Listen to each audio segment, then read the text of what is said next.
嗨，大家好，我是坦平叔。今天是2025年4月13号。这一期咱们聊一聊京东、美团的外卖大战。互联网永远不缺新鲜事。北京这两天大风天气，随着大风天气，不仅给北京的市民造成了不便和困难，出行都要小心翼翼连大树都刮断了800多棵。大家有没有想过在这么恶劣的环境里面，外卖小哥还要骑着他的电动车去送外卖，可见非常不容易。但是随着大风不仅刮倒了大树，也刮出了2位大佬。哪2位大佬？一位就是京东的刘强东，一位就是美团的叫王普忠。这是怎么回事？最近美团的这个王普忠发文评价说京东的外卖不会成功，刘强东也就回应京东的员工，让员工不要想着打口水战，这口水战没有意义。那我们先看一看美团的这个叫王普忠，他都说了些什么。网上传言呢，王普忠他发了一个帖子叫有朋友问我怎么看京东做外卖，还有不少人邀请我回答。他说我简单说几句，说第一个，京东不是第一家想做外卖的公司，也可能不是最后一家。阿里、滴滴、字节不是都做过？滴滴目前在海外也还在做，我记得百度也做过，百度后来这个外卖都取消掉了。确实他这个说的没错，京东不是第一家想做外卖的，也不会是最后一家，以后会有新的公司还要加入外卖这个行列里面来。他说第二个，如果把外卖当作即时零售，30分钟送达万物。为什么我要评论这个事？因为即时零售就是我10年前创业的项目，这些资本大佬现在还在玩这个，我都已经黄了10年了。美团的王普忠他说把外卖当作即时零售的一个部分，他说达达和京东到家早在2014年就开始了，只不过收效甚微。哎呀，一说起来我这满眼都是辛酸泪。2014年正是我创业的时候我就在做这个。那个时候饿了么也在北京到处地推发海报发小卡片，我也在做地推一样的，但是我不是做外卖，我是正经的做本地生活，半小时送到。王普忠说的30分钟送万物，辛酸泪，创业失败我也不知道大佬现在玩到什么程度了。王普忠说，他说据媒体报道，达达集团以虚报数据带崩京东，亏损无减，高管出走，核心业务增速已放缓。他说第三个，即时零售这几年发展如火如荼，大家有目共睹，尤其在生鲜、酒饮、3C 数码、药品等品类的进展速度远超预期。美团非餐饮品类的订单突破了1800万单，可以说让某些公司如鲠在喉，如芒在背。他这么一说，确实，你看京东的核心基本盘就是3C， 当然了，在酒水、药品它肯定都有，它核心是3C。那美团说我在3C 就非餐饮类的订单突破了1800万单，那这些相当于它向京东的地盘扩张了，让京东不爽，那京东反过来也要扩张它的外卖这一块。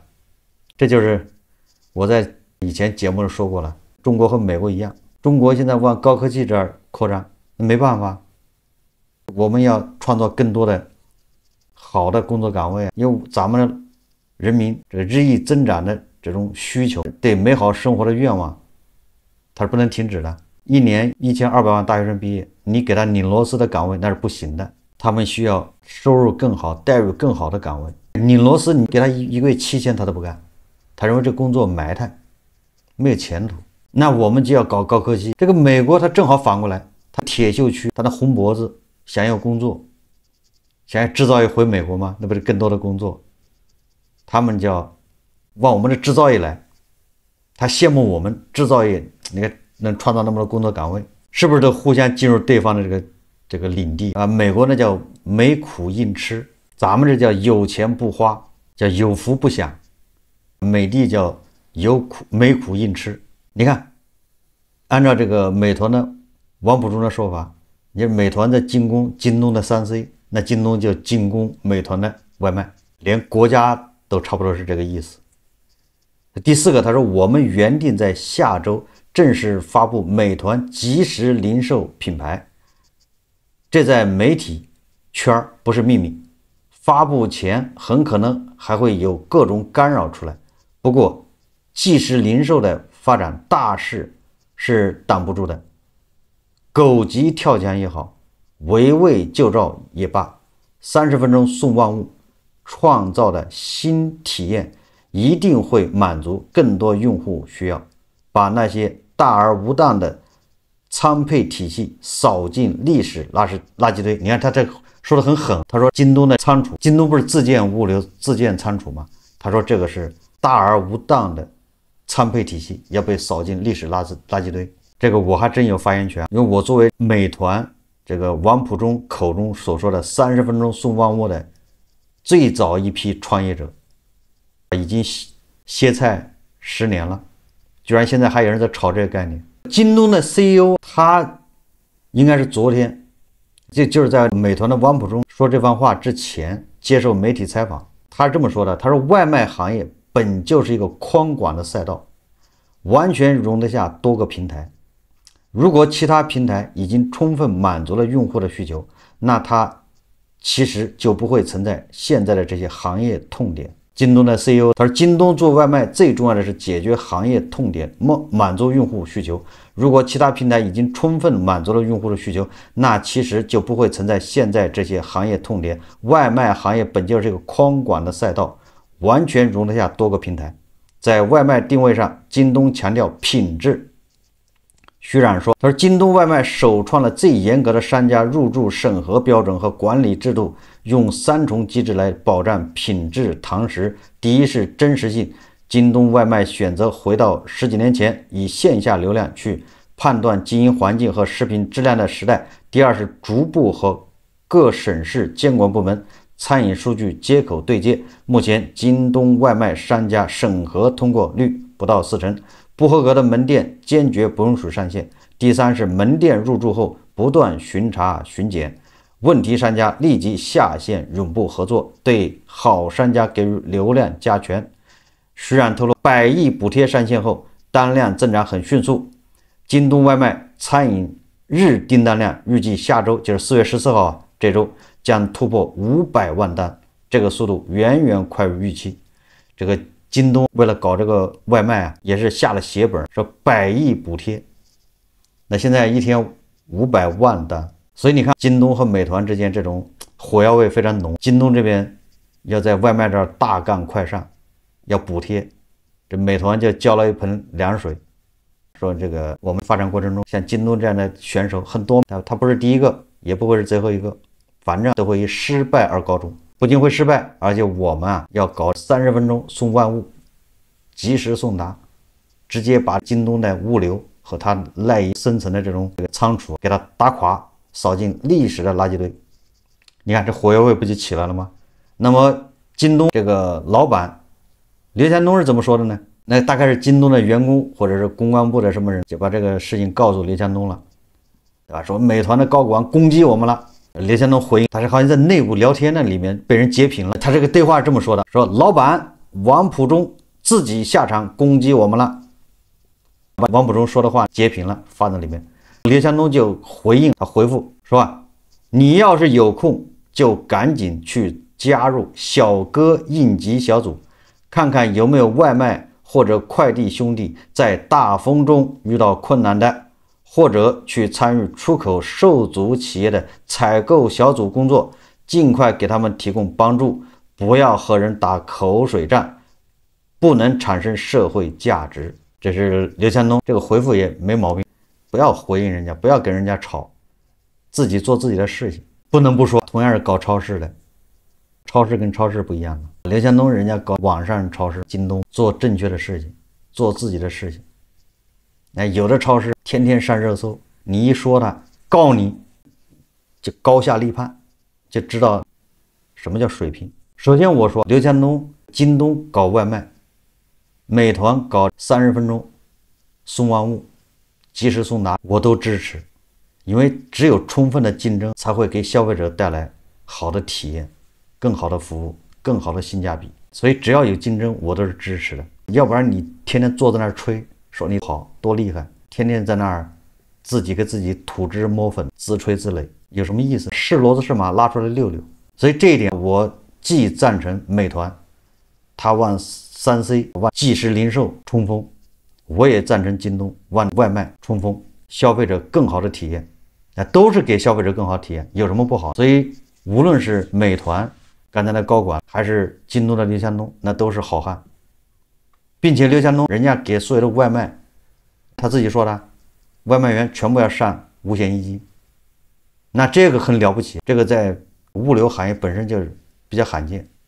那在刘强东的带领下，或者在他的刺激下，以后物流行业恐怕都要上五险一金，这个叫社会意义。大家想象一下，是不是？美团就跟进了，完了那个叫什么？饿了么也要跟进，大家都想办法。反正你京东如果给这个外卖员都上五险一金、劳保，那其他人就得上，不上他就竞争不下去，他们就得想办法，也得给物流这快递员上社保，这个叫良性循环。这比那坐而论道在那天天吹的要强得多。自己天天给自己吹说，我这超市，我这员工一个月多少钱？你能带动整个超市行业这么良性竞争吗？除了自吹自擂，还能做点什么？你像刘强东这样也可以。刘强东他不仅自己的这个快递员要上社保，逼的对手快递员也得上社保，这个就叫进步，这个对行业有推动。好，大家都诟病外卖吃的不好，外卖有的店专门为外卖而生，它实际上是在垃圾场或者在厕所边上，他专门做线上生意的，这个不是大家诟病的吗？所以说外卖吃的不好，食品安全有问题，这就是痛点了。那人家京东说了，我来，我以什么标准来管理？什么堂食？如果你没有店面的，不跟你合作，要搞品控，这不都是好事吗？那美团说了，你是24小时送达，京东不就是当天送到或者第二天送到吗？我现在搞30分钟送达，更快，这有错吗？这都是为消费者服务，这是非常好的。所以他们两人这种竞争互相打，那是推动整个零售行业在往前走，推动整个服务行业往前走，这个才是真正的叫刺激消费，扩大内需。所以在我看来，他们都很厉害，对吧？能解决消费者痛点。虽然他们之间竞争非常激烈，如果真正的从商家这个竞争角度来说，我觉得京东不容易。我以前也做过京东的节目，我认为京东它就搞错了方向。咱们现在是消费降级，所以拼多多就出来了，所以抖音电商也出来了，这些都对京东造成了挤压。现在你看，美团它也搞这种即时配送，30分钟就送到你手上，那对京东的挤压那更大，对京东的挑战，那京东的日子就更不好过，所以他也想着去搞外卖。那搞外卖你就搞到美团的这个领地，那美团也得反击。实际上，无论是京东还是美团，日子都不好过。美团如果把所有的快递员，他那个平台上的所有的快递都给他社保，他恐怕就开始赔钱了。所以这就是他一个问题，他要解决。那京东面临的这更多的冲击，抖音电商，现在美团也来了，他不日子更难过吗？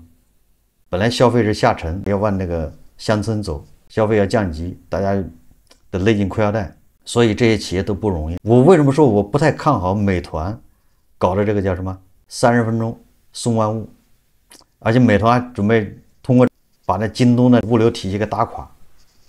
我告诉你，10年前我是有这想法，现在10年后来我关门创业失败，我就已经想明白了，他这个叫即时零售，30分钟送万物。我当年的概念就叫本地生活，就叫我的名字就叫即达，即达就马上送达，讲的就是30分钟，满足你现在的需求。比如说你现在，我当时想的什么，你哪怕你在厕所里上厕所发现没纸，你拿手机出来一点，有人把纸给你送过去。你说你在厕所里没纸，你能等1天吗？等不了吧，你顶多等10分钟。你如果拿手机把我们的 APP 一下载，你一点要卫生纸，有人给你送过去。你在哪个厕所几号坑，就说可以这么快。当时的这个愿景是，比如说你们2个人正在聊天，突然兴趣来了，要喝点啤酒，来点这个花生米，你总不能下个单第2天送，你总不能说我下去买一趟不愿意跑，你手一点，烟酒就给你送来，30分钟之内，这就是30分钟送万物，就什么都送。但是我这个概念太超前了，我告诉你，但是我还想到了用无人机呢，未来用无人机送货，点对点，就站点到站点之间，库房到库房，用无人机去调货。很可惜，马上就遇到问题。所谓的本地生活啊，送万物，这个万物是在别人的库房里面，你不可能自己建库房。不知道大家懂不懂？你任何东西送到用户手上，如果你要半个小时送到，那你就用电瓶车。车速多少？在北京市规定的，你恐怕不能超过30公里、20公里。如果你要在小区里面穿来穿去，半个小时送到，那么你这个骑手离消费者就不能超过2公里。也就是如果你在这个建个站点，那么以这个站点为圆心，2公里范围之内都是你的服务区，你就能送到，半小时送达。那你说整个北京市你就画你要建多少个站点，完了每个站点覆盖2公里，一个圆。大概这样的，北京市要建多少个？这是第一个。第二个，送万物什么概念？你这东西在哪儿？你在北京搞一个库房，你半小时送到，比如说北京这库房你放在通州，人家在朝阳那儿，人家在海淀，你半小时能送到吗？不可能。所以你这库房必须是叫分布式，以你这库房为中心，覆盖2公里之内，那你要搞多少个库房吗？而且你每个库房要万物，要那么多品类，你怎么可能放得下呢？所以你只能是跟别人合作，跟那个小店，跟很多比如便利店，跟很多商超合作。这个思路很简单，我来组织物流，我帮人送，我这边搞用户，用户下载我的 APP， 他要什么一点，用户的坐标，他的位置，我马上给他匹配到最近的一个站点，商超或者是便利店。我们有人去取，有人去送，我来做物流和 APP 用户服务端。那你就必须跟人合作，人家去备货，人家有库存，人家保证品质，因为这个货都不是你的，你得跟人家合作。所以这里面就出现什么问题？一个，你的库存的数据你拿不到，用户把你的 APP 打开之后，你给他匹配最近的一个商超，结果商超人家买3瓶啤酒，他没有。那怎么办？库存它不是实时的，没有，你再跟人联系，来回折腾，用户的体验非常差。如果商超的库存是实时的，你直接跟你的 APP 都能看到啤酒有还是没有，这个烟有还是没有，这个鸡爪有还是没有，有多少我买多少。它因为库存你拿不到人家商超的库存，还有很多都是便利店，北京的便利店很多都是夫妻店，人家都没有库存这概念。他上货，他不可能，我这个货上40个，我还给你录一下，都不愿意。所以没有库存导致用户的体验非常差。这个鸡爪，我下单买4袋鸡爪，结果告诉我只有1袋，甚至告诉我没有。我是举这样例子，这体验就非常差。第二个，因为很多小店你又掌控不了，他那东西有的是期的、临期的，乱七八糟的，你这管理起来头非常大。这都是我走过的路，弯路，知道吗？但是为了给这些小店上它的商品，我们要自己开发这个扫码工具，拿手机扫码。这个可是10年前我们开发了很多北京市很多这种便利店、小店，跟他合作，我帮他送。结果就是因为没有库存，第二个就是他的东西品质你保证不了，他价格也随便调，涨价了他也不维护，你也没办法帮他维护。那个时候人力不够，这包烟以前标价10块，等到用户下单买了，他告诉这10块卖不来，现在已经涨到12了。那用户体验非常差，这就是我当时做这个项目。后来我一看这不行了，跟人合作不行，那干脆我自己建仓储，我把品类缩小，我别搞万物，我就搞日常生活中比较急需的、比较常用的，又容易急需。你比如说酱油，你做饭没有酱油，没有盐，你总不能等到明天？你很多都是自己出去打酱油，这不是打酱油的由来吗？买盐。这种需求，酱油和盐是必须的，所以我把这品类优化，但是也不行，因为你每个地方搞个小库房，管理非常难。你一个库房里面搞4个人管理，那4个人的工资就太高了。你再去送，库房是自建，你自建库房，你不就跟京东一样吗？京东是自建物流，那你这个美团的那个叫王普忠说了，要把你京东那个物流给你干掉，扫到历史垃圾堆里，那就王普忠的意思肯定是要跟人合作。跟人合作就会遇到这样的问题，你的送万物，一个是品质你怎么把控，第二个这库存这些信息、用户体验，恐怕就比较麻烦。你什么东西都有可能，你送万物，你餐饮外卖只是万物中的一种，相对来说还比较好，叫标准化。你餐饮每个餐馆你的菜也就那么多种，常吃常用的，比较好管理。品类 SKU 好管理，万物那 SKU 你怎么管？我们家那个自来水管子坏了，我想换个自来水管子，5金店。当然了，美团他说了，他现在已经是1800万单一年，但是真要推广起来，我估计够呛。更不要说他把京东自建物流扫到垃圾堆去。好，我决定自建物流，因为我跟人合作不行了，我感觉人家这个用户的体验非常差，用户有那功夫，还不如自己下楼到小店买一趟。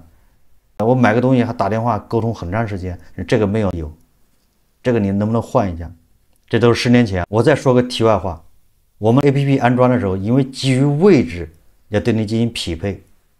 首先，现在很多 APP 都直接的，肯定得要你位置，没有位置怎么本地生活？没有位置怎么给你下买外卖？人家哪知道你在哪儿？我们当年10年前我取位置的时候，居然被北京一个报纸媒体他去暗访，他居然说我那个 APP 搜集别人隐私，实际上就是取位置，要不然你怎么用那 APP？ 你点。所以那个时候环境都是这样的，我还上过媒体。说我们收集别人隐私，那你不给位置，我怎么给你服务？我哪知道你在哪儿？我哪知道把哪个店给你匹配上？所以说那个时候连取位置那是非常超前的一个概念。当然了，再多说一句，2014年那时候智能手机还没出来2年，还没普及2年，刚出来。在我用智能手机上去创业之前是用电脑。为什么我做本地生活跟饿了么？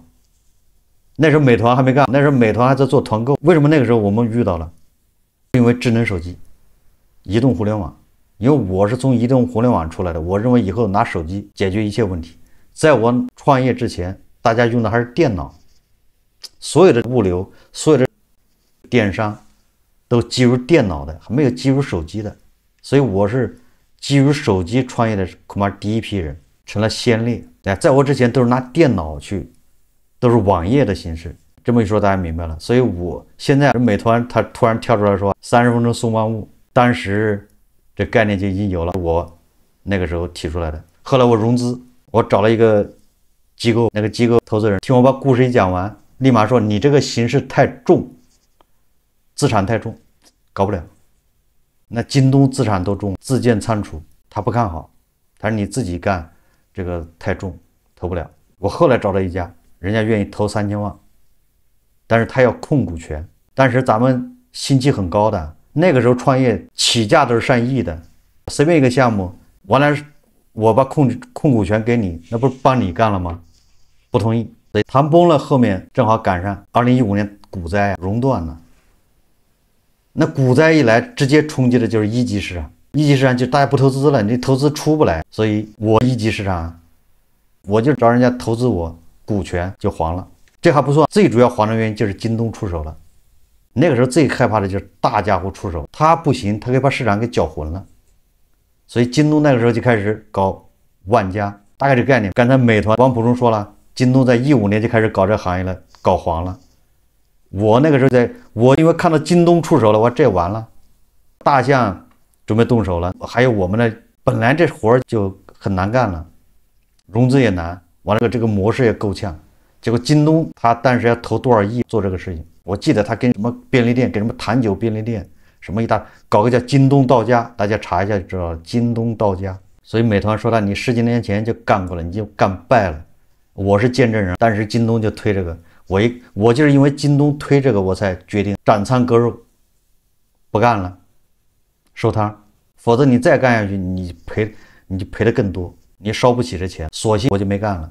10年来我也没看见谁干成了。10年来到现在10年了，还有人在讲这个故事。所以话说回来，一个京东现在搞外卖，美团搞卖3C，30分钟送万物，这个我都支持，这个对消费者都有好处，对整个行业都是促进。不要像某些超市自吹自擂，完了你一批评告你。